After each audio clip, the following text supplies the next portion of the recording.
সকালের শুরুতেই শহরের কর্মজীবী মানুষের ভিড় জমে, কেউ গাড়িতে, সাইকেলে, ট্রেনে, আবার নৌকায় করে আসে। সেই রকম করে কেরানীগঞ্জ থেকে মানুষ নৌকা ও ট্রলার করে বুড়িগঙ্গা নদী দিয়ে প্রবেশ করে প্রাণের ঢাকা শহরে। এসকে মামুনের ক্যামেরায় ঢাকা সোয়ারিঘাট থেকে বিস্তারিত জানাচ্ছেন সুমন শেখ। নদীর ওই পাড়টা হলো কেরানীগঞ্জ। আর এই যে পাড়ে যে মানুষ নামছে ট্রলার দিয়ে, এটা হলো ঢাকা সোয়ারিঘাট। তো এটা হলো বুড়িগঙ্গা নদী। প্রতিদিন লক্ষ লক্ষ মানুষ এখানে জীবিকার তাড়নায় তারা চলে আসে ঢাকা শহরে। যে দেখতে পাচ্ছেন যে বিভিন্ন জায়গা থেকে ওই কেরানীগঞ্জ থেকে যারা মাও থেকে আসে, তো অনেক সময় শর্টকাট রাস্তা দিয়ে এখান থেকে চলে আসে, কিন্তু এখনো সেখানকার লোকজনের সংখ্যা কমে গেছে। কিন্তু কেরানীগঞ্জে বিভিন্ন পেশাদারী মানুষ, কেউ ব্যবসায়ী, কেউ কর্মজীবী, কেউ বিভিন্ন কাজে সম্পৃক্ত আছে এখানে।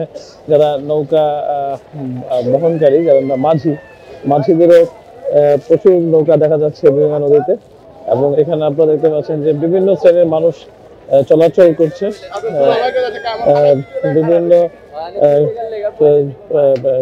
জায়গা, যেমন কেউ দোকানে কাজ করে, কেউ ফ্যাক্টরিতে কাজ করে, বিভিন্ন কর্ম পেশাজীবী মানুষরা এখানে প্রতিদিনই আসছে।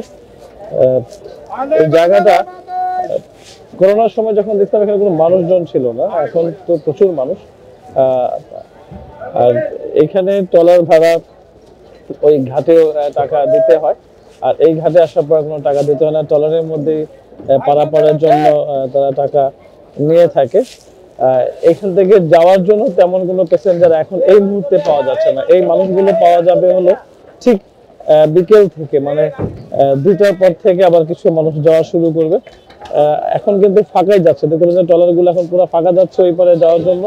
ওইখান থেকে কিন্তু ট্রলার ভরে, নৌকা ভরে কিন্তু মানুষজন আসছে এপারে। যে ঢাকা থেকে বিভিন্ন অঞ্চলের যে লঞ্চ, দক্ষিণ অঞ্চলের যে লঞ্চ গুলো, স্টিমার গুলো দেখতে পাচ্ছেন এখানে আঁচল 6 আছে। এবং আমার এই পাশটায় যে সদরঘাটটা হলো হাতের বাম পাশে। মানে এই পাঁচটার মধ্যে এখন যদি এই মালবাহী ট্রলারের জন্য আমরা দেখতে পাচ্ছি না, আমরা জায়গাটা আপনারা দেখতে পাচ্ছেন দেখেন যে নৌকা ভর্তি কিন্তু মানুষ এখানে আসছে। মানে এই হলো সকালের পরিস্থিতি এখানকার সোয়ারিঘাটের। আমার সাথে ক্যামেরা আছে এসকে মামুন, এআরএন টেলিভিশন, ঢাকা।